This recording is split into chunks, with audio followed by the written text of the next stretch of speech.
And welcome to St. Peter the Apostle Anglican Church. I really have to find out if I need to do that every single day.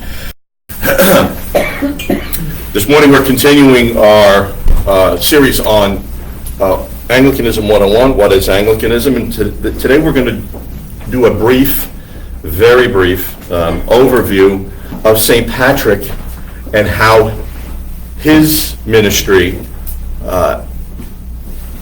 sets the tone for Christianity moving forward in Great Britain, with an emphasis on,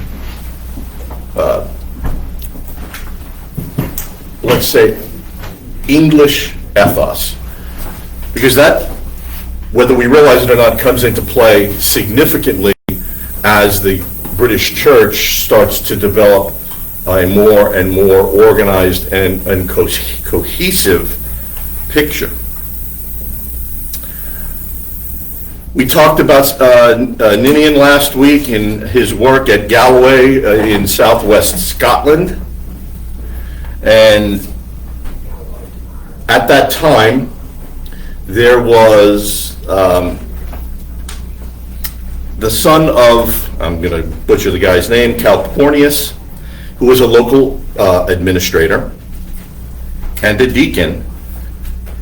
And he was the son of a priest growing up, and his name was St. Patrick. His family lived by the sea, and at the time of his early forays into Ireland, he was probably around 15 years old. He was abducted by pirates who were taking young men into slavery, and he was brought to Ireland and held in captivity there, and he was a swineherder. After 6 years, however, he escaped and probably spent some time in Gaul, France, where he would have come into contact with the monastic movement of St. Martin of Tours. And this would become very significant not only for Patrick, but also for Christianity in the northern UK and Ireland.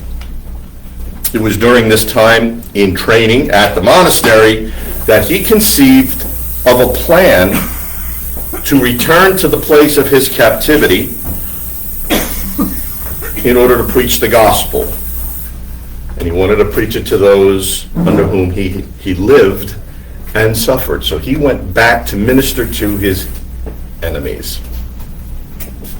It was during this time in his training at the monastery that I just read that.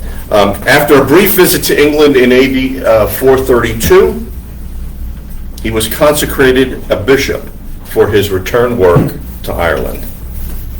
For the next 30 years, Patrick labored, and he was fighting against the paganism of the Irish tribes. His life was often perilous. He was in danger quite frequently.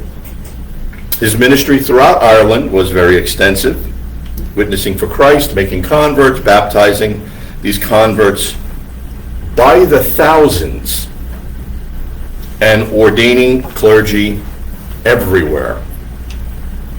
Now, due to the inability to form centers of government in cities for churches, due to the lack of structured cities in Ireland, his attempts to introduce the diocesan system into Ireland, which he had learned in France, in Gaul, failed. Now, this is one of those key moments that, generally speaking, doesn't get a lot of attention, but when you look at it, becomes critical. Not particularly in the sense of what Christianity would become in Great Britain, but how this lack of diocesan order or structure would have created a problem for Rome to move in and set up an organized structure. It would have essentially formed a natural barrier between Irish but English Christianity and a Roman Catholic influence into the UK. So this is one of the first elements that you see that keeps Rome at arm's length, the sheer structure of Christianity in Ireland. Yeah. So when you say there's a lack of a diocesan system, what is the system that's there? I'm going to get to that next. Patrick, throughout all of his efforts, actually was only able to found one diocese, and it was the Diocese of Armagh, A-R-M-A-G-H, whatever. I don't care. I can't pronounce any of these names anyway. It's Armagh. And this was the ministry that he directly oversaw. So, all of his work, the thousands of people that he shared Christ with, converted to Christ, ordained as clergy, only one became a diocese. Now, though the diocesan system failed in Ireland, the monasteries he founded became the primary feature of the Irish Church, and this is what became the identifying factor in place of a diocese. These monasteries differed, of course, because they're Irish, from the European counterparts, especially in respect to the relationship between the bishop and abbot. Now, is anybody familiar with monasteries in general and how they operate? Okay. For the most part, and it becomes more and more and more defined as we get into the Middle Ages, when you get the Cistercians and the Benedictines and all of the various monastic orders that developed. The Dominicans, there's a whole bunch of them. But anyway, usually what happens is there's a very strong personality that wants to set up a particular monastery. And what will happen is that person will then bring his ideology, his vision to a group of individuals. They will found this, for lack of a better word, this area that will become a monastic order. They will then set up who's going to be what, who are going to be the run-of-the-mill monks. Each monk will have a different responsibility, again, depending upon the type of order it is.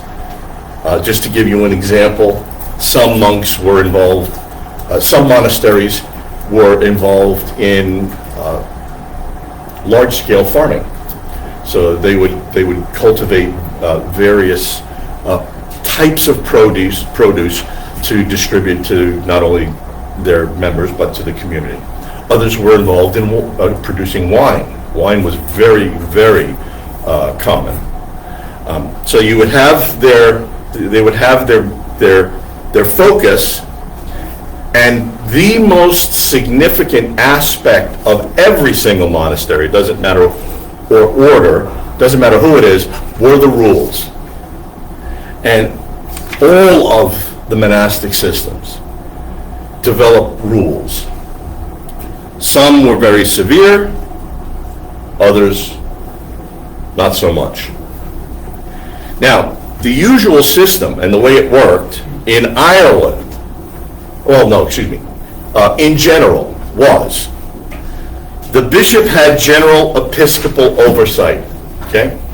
So, let's say hypothetically, we're in the Diocese of the Eastern United States here in Tennessee. Now, we know that Bishop Jones is the ordinary. He's the presiding bishop. Okay. Well, let's say a monastery springs up. What will happen is they will elect an abbot An abbot will rule the monastery. However,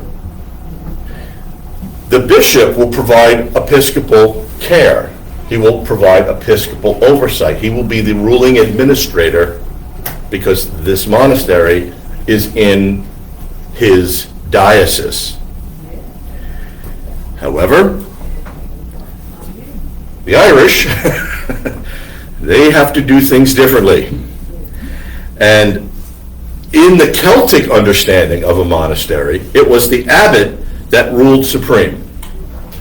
And often, the abbot had a bunch of bishops under him, as well as his choir of monks. The Celtic monastery, in fact, was little more than an ecclesiastical replica of a Celtic tribe. I mean, that's exactly what it was. And by Celtic tribe, I mean the pagan Celtic tribe. The bishop had generally, not exclusively, but generally had zero territorial jurisdiction. He had no say over the monastery whatsoever. He was raised to the episcopate because of the sanctity of his life and was invested with the powers of ordination, confirmation, and consecration, etc., as most bishops. But he had no administrative function at all whatsoever. That fell to the abbot. So as you can see, it's almost inverted as to what a Roman structure would look like. Some of the monasteries Patrick founded grew to over several thousand monks. By all accounts, by any measure, when you look at the life of St. Patrick, he was busy. He was active. He wasn't an ivory tower theologian. He wasn't somebody that sat in an office and delegated things to everybody so that he could, drink his wine and eat his grapes and look over his kingdom. He was in the trenches, as it were. Each monastery, as I mentioned, had its own rule, some harsh, essentially, but here's the key. There wasn't one rule that governed every single monastery identically. There would have been overlap, there would have been essential commonalities amongst all of the monasteries, obviously piety, hard work. The monasteries were very, very focused on the relationship between the physical aspect of expressing your faith and your faith. And we can get into some of the nuances of that next week when we talk about Celtic Christianity in general. But it can tend to lead to some serious and questionable theological practices. One, not the least of which, is that in the monastery, now this is not a universal rule, this is not something that would be applicable to every single monastery, but it could apply in general to many, and that is your spirituality would be measured by your work. So it becomes, in essence, a sense of works righteousness. And this became a concern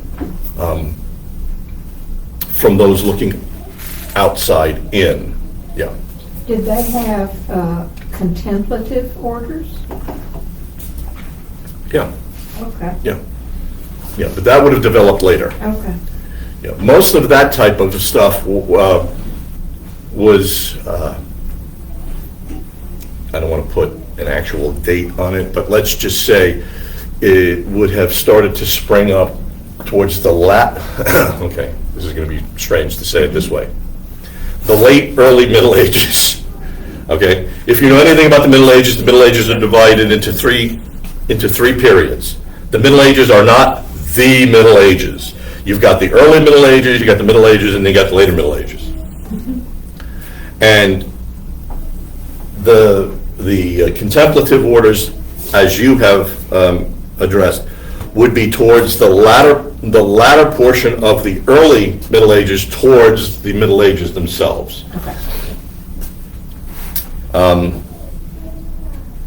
Now,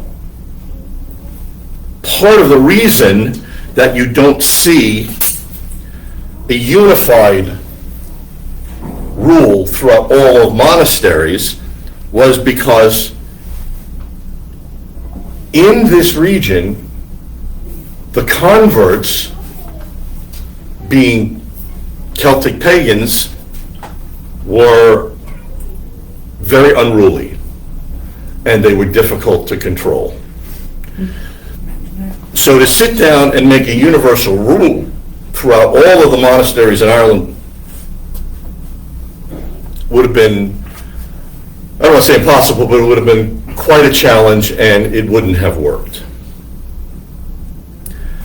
Despite all of this, with all of these challenges, it was from these monasteries in Ireland that the gospel was spread. And these were the most important elements in the early life of the Irish church. The significance of Patrick, as I mentioned a moment ago, the significance of Patrick revolves not so much around his sharing of the gospel exclusively. That's an incredible ministry of his, and I don't want to minimize that in any way. When you think about him from the standpoint of where he began to what he accomplished, a 15-year-old boy taken prisoner and made a slave,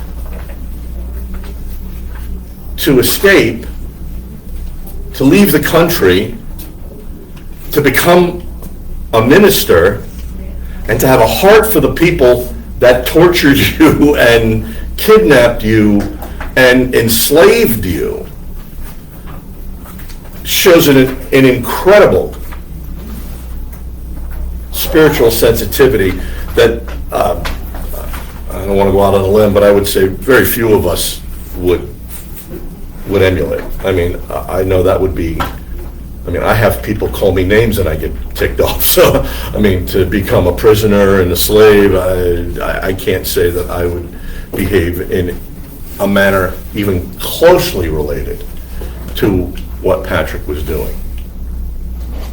But what he did by sharing the gospel, and it's one of those, it was one of those effects that became so critical in for our purposes, that it really is hard to underestimate it. I mean, overestimate it. Imagine, if you will, remember when you were a kid and you would go to a county fair? Everybody, we all went to county fairs? Okay.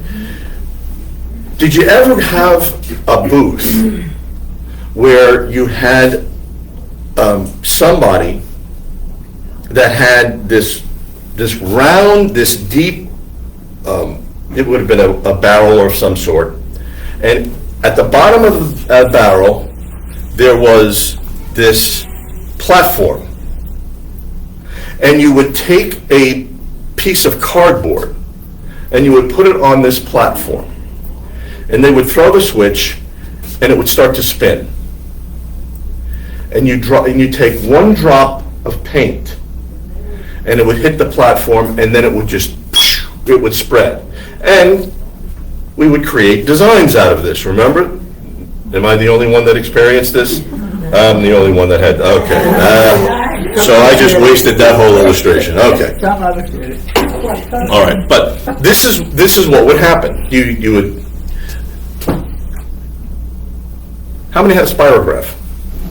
All right, we all remember spirograph. Okay. You put the little design in, you put the pen in, and what would happen? It would go, and it would go, and it would create this thing. But the point was, from that one point, it just would spread and spread and spread and spread and spread, just like the little paint wheel that we used to have. It would spread, spread, and spread. That's what Patrick's ministry was like. He was like that one drop of paint or that one ink point. And his ministry just permeated. It just completely overwhelmed Ireland. And why that becomes so critical, and we just mentioned it, is not only because of the organizational differences, but when we get to it next week, we're going to see that when the Roman emissaries start to arrive, because they think, we have these ignorant pagans, and we're going to enlighten them by bringing them the glory of Rome. We're going to share the gospel with them. We're going to teach them. And they show up, and they're astounded by what they find. It created, from that standpoint forward, it created a duality. On the one hand, you have the localized representation of Christianity, which, as you can tell simply by the conversation that we're having about how diverse the pagan Celts were, and that you couldn't have one unified rule. Now just in that sense alone, think about the difference between that understanding of what Christianity was, multi-monastery rules that were not unified. There was overlap, but they were not unified. And then you have the Roman structure coming in. Set, organized, established, clashing. So it would take centuries, and this is where it becomes critical from our standpoint. It would take centuries for Rome to grind, and this is the only way to describe it, to grind down the UK into a, and I'm going to put this in scare quotes because there still were pockets of major resistance. Scotland, Wales were areas that were always resistant to the Roman mindset. But it took Rome quite a while to bring the British Isles to heel in order to be identified as Roman. And even in that, and this is where we as Anglicans have to focus when we talk about the relationship between Rome and Anglicanism. We have to focus not so much on the theology, we have to focus on the British mindset. We'll touch on this again. That's a study in and of itself. But the British mindset, especially at this early stage and then moving through the Middle Ages, was this. Rome comes in, starts talking to whomever the British leadership was at the time. They start chatting. Rome saying, this is what we want to do. And we're going to bring this and this and this and this. And they're looking and they're saying, okay, they have materials, they have money, they can provide protection. So the British would say, okay, fine, that's great. And then when they leave, they go back to doing what they were doing. Because the British ethos is, yeah, we hear you, goodbye. Get off our island. So Rome makes the appearance and eventually establishes what it establishes. But always in the background,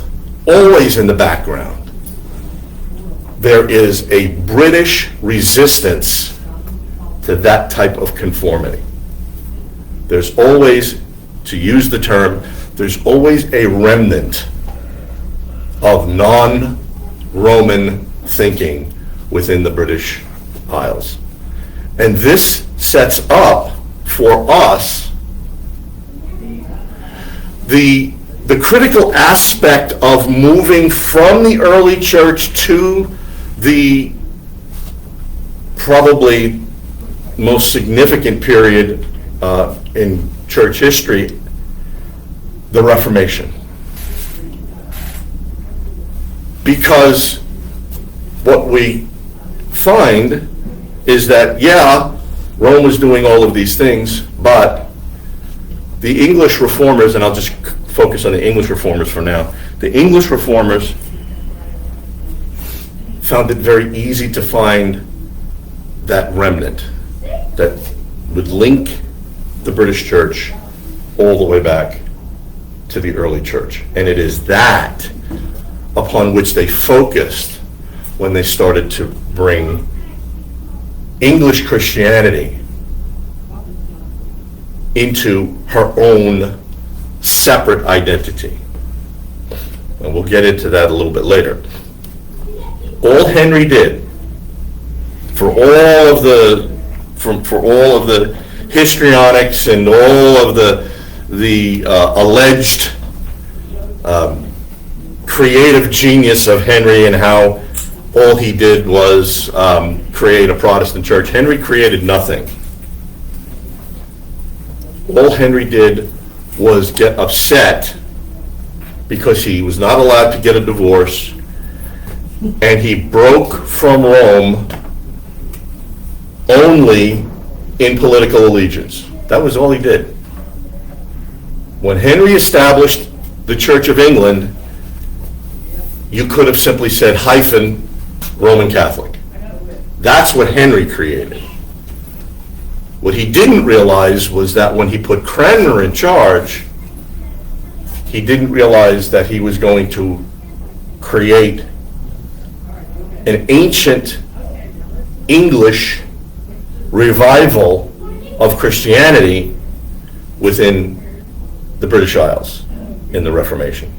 And that's the genius of Cranmer, how he was able, when you think about Henry and how many people he just killed because he didn't like them, when you see the fact that Cranmer got away with doing this during the reign of Henry,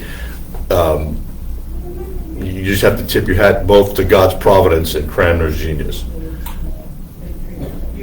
But the remnant was there, and that's what he tapped into because of what was established in the early church in Great Britain. And that's why I wanted to make sure that we had this, so that when these conversations arise, well, you're just Roman Catholics that are schismatic. No, we're not. We, as Anglicans, we have always had an identity of our own. It just got overwhelmed by a larger, more aggressive organization.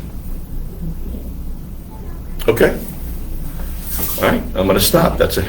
We got a good 30 minutes there. Now, what are your questions?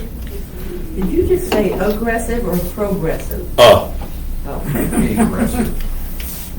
makes a difference. no? What are some of the areas where, so you mentioned how the Britons would often, kind of pretend to agreement and conformity and then go back to doing things their own ways. Do you have any examples of Well, we're going to get into that next week because that's where the separation comes in.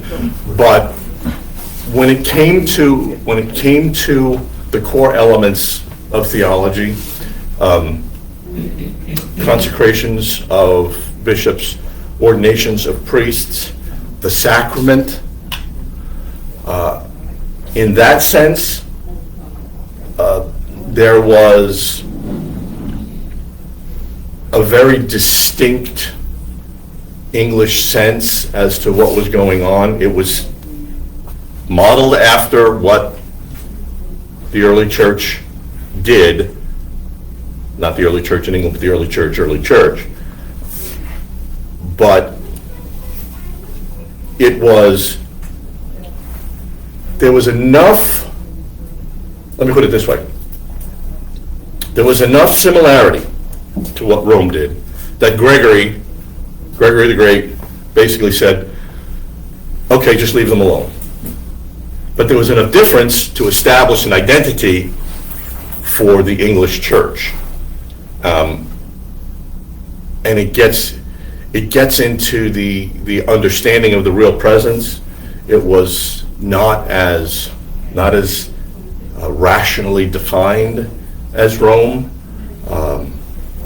Much more, I use the term with great trepidation, much more mystical, in the sense of allowing a mystery to be a mystery, but they were adamant as to the fact that it is the real presence. So that's at least The Eastern Orthodox. very similar to the Yeah. Eastern Orthodox. Yeah, very similar.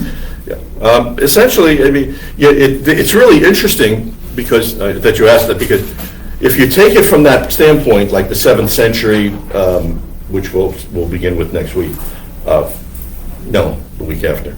But when you take it from that standpoint, and you go 900 years into the future, that was exactly Elizabeth's sense. When you read some of the letters, or you read some of the writings of Queen Elizabeth, her attitude was, I have no idea.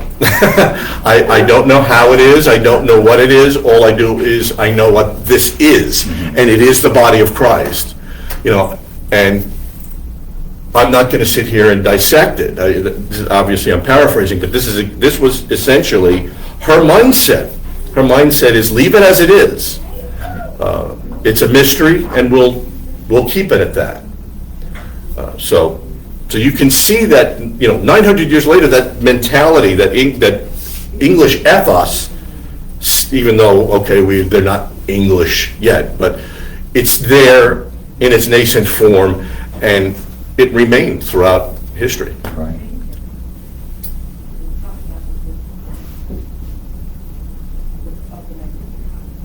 Nothing? Okay. So are you going to address this business about chasing snakes? Nope. As I said, I'm giving an overview of St. Patrick as it relates to our subject. Chasing snakes is something for a glass of wine. And a lot of spare time. I'm not going to get into any of the legends of St. Patrick. It doesn't help. It doesn't aid what we're looking to do. Was there a name or some sort of overview for these monasteries, like the Benedictines and the Dominicans? No, they're just usually identified as Celtic. They're usually just identified as Celtic monasteries. Heavy influence from Gaul, obviously, but once again, Gaul or Brittany? Gaul. That's where Patrick was trained. He was in Tours, St. Martin's, but the monastery at St. Martin's. But again, the minute it winds up hitting British shores, everybody goes to their own corner and they develop their own thing. Okay, so you get the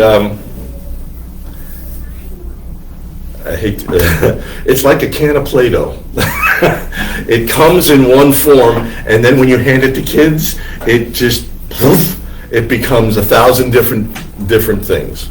But it all carries that core essence of being Play-Doh. It's a weird illustration, but that's essentially what it was. When Patrick came from Gaul to Great Britain, he brought with him this core, established it, and the minute each monastery developed on its own, they made it their own thing.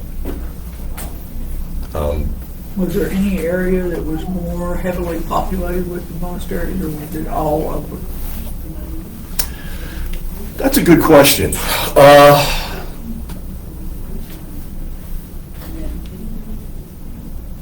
I'm going to hold off answering that. I'll answer it next week with Celtic when we get into Celtic Christianity.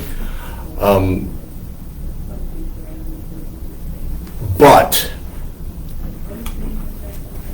just to give you an idea, what winds up happening usually, especially within the Celtic monastic tradition, is because of the coast, you'll see a lot of, I don't want to say the majority, but you'll see a lot of the monasteries developing from the coastal region inward of the eastern coast of Ireland. So they land, they'll establish, and then they'll kind of move inward. And it isn't until the second generation of monasteries that you start seeing the move inland, because the coastal ones become the launching point. You know, so you start with a quote unquote headquarters, then you move in, and then you set them up here, then you move in some more. So it was mostly developed in Ireland as opposed to in England and Wales. Oh, early, yeah, it would have been the monastic. Is that what you? Yeah, that would have been Ireland first. It would have seeped down eventually, but no, it was because Patrick was the one that brought it over, and that's where he went to establish these things. So And he we're brought talking- it from Gaul and not Brought it from from Gaul. Britain. Yeah, brought it So, from yeah. Gaul, yeah. So we're mostly talking Celtic speakers. Yes. Yeah, they're pagans. Yeah, and that was where his ministry was. Yeah.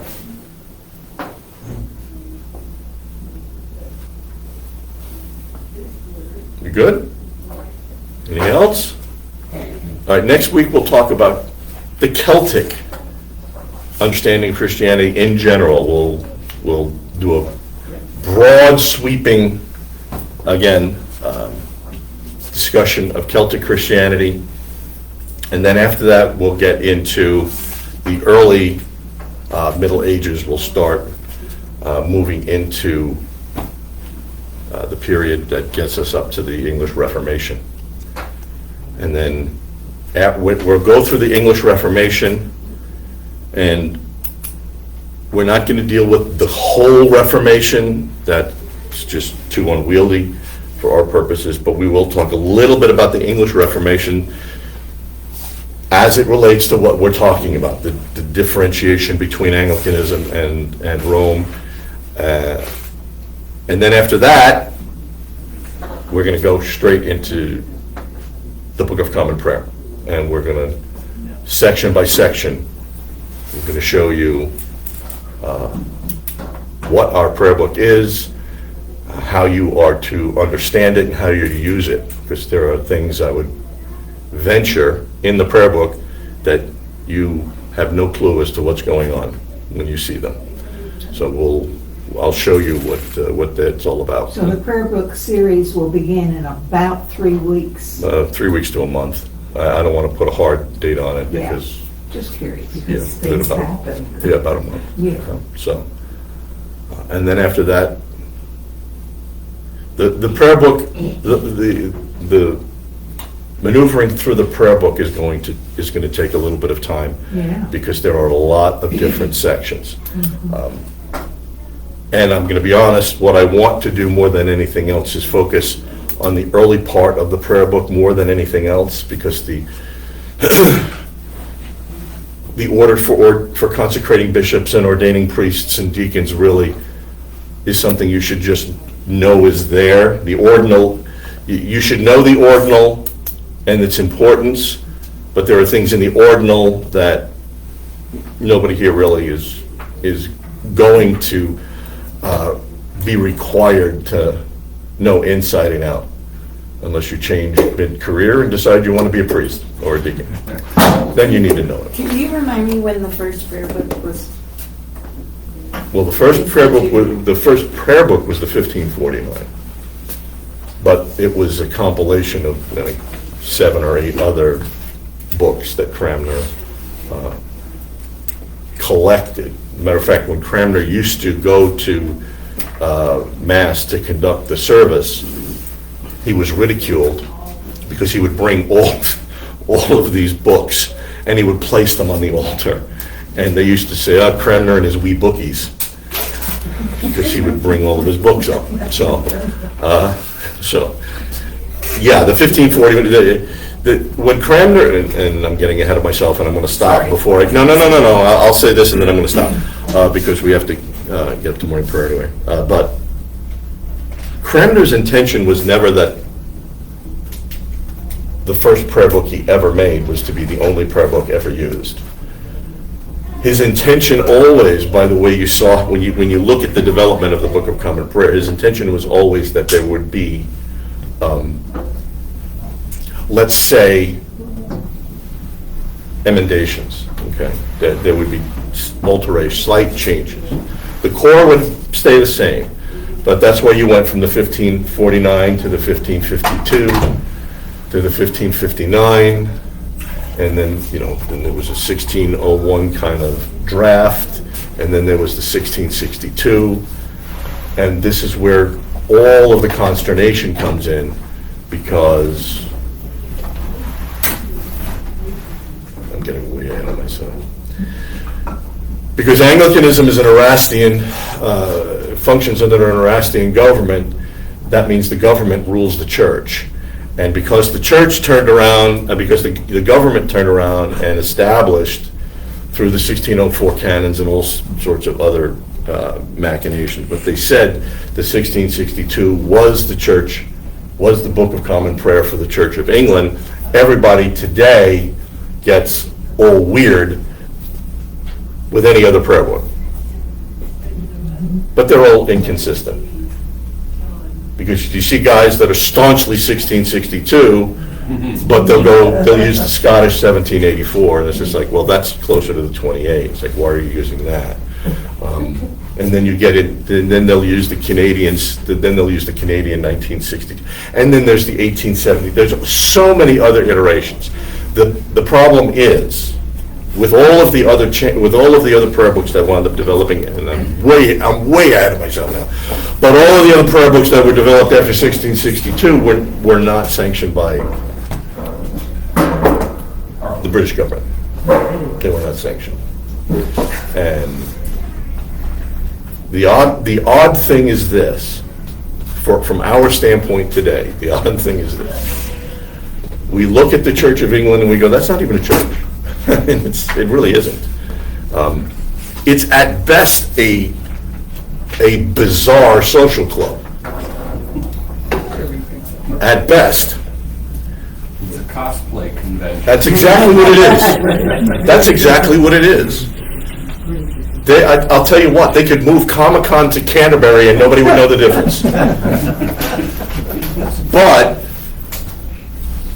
all of these people that are so bent out of shape about making sure that they use the 1662 and reject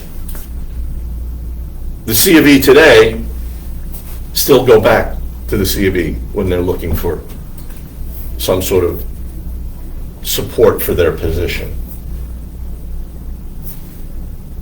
Church of England is nothing anymore. And more people are beginning to realize that. So why are we so tied to something that is basically a big pus bubble? I mean, that's all it is. Cranmer understood the prayer book had to be tweaked for each generation, not overhauled, but tweaked. And yet, we hear these people that are so ossified that they can't move beyond the 1662 and the understanding of the 16. And let me tell you what. That's it. I'm done. Shut up. See, Tell you anything. I'm going to stop.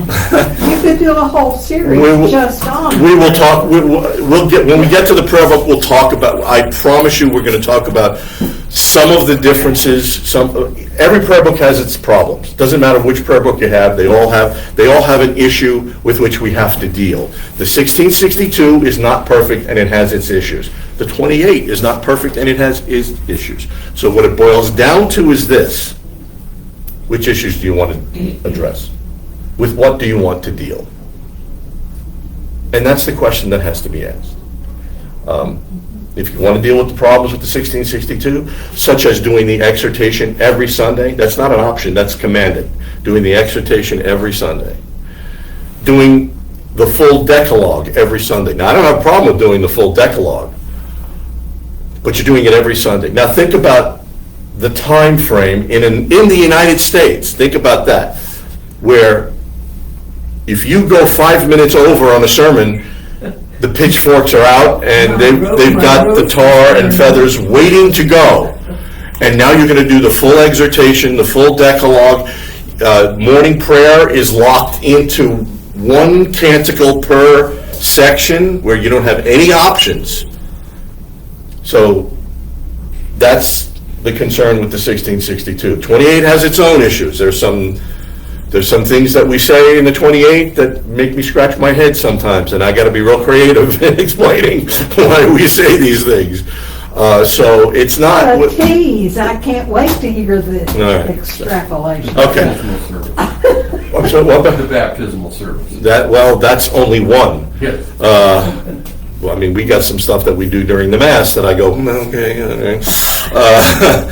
And I have to be. That aren't in the rubrics. I'm sorry? There are some things we do that aren't in the rubrics. Yes, that is true. Well, our service, yeah, I mean, there are things that but that doesn't violate, that doesn't violate the theological concern. I'm talking about what the prayer books are addressing and how that affects the theology. For instance, the prayer for the dead. Anybody ever think about that? After, when we do the prayer for the state of Christ Church this morning, just listen. I can't believe this, I'm shooting myself in the foot by saying this. But just listen. That's a challenge to explain. It is. And I give my low church brethren a hat tip to that, because, yeah, it's a challenge. But it can be explained. I believe it can be explained. I'm doing a little bit of gymnastics when I explain, but hurt my hip a few times, but I've done it. All right, let's stop. We'll get ready for morning prayer.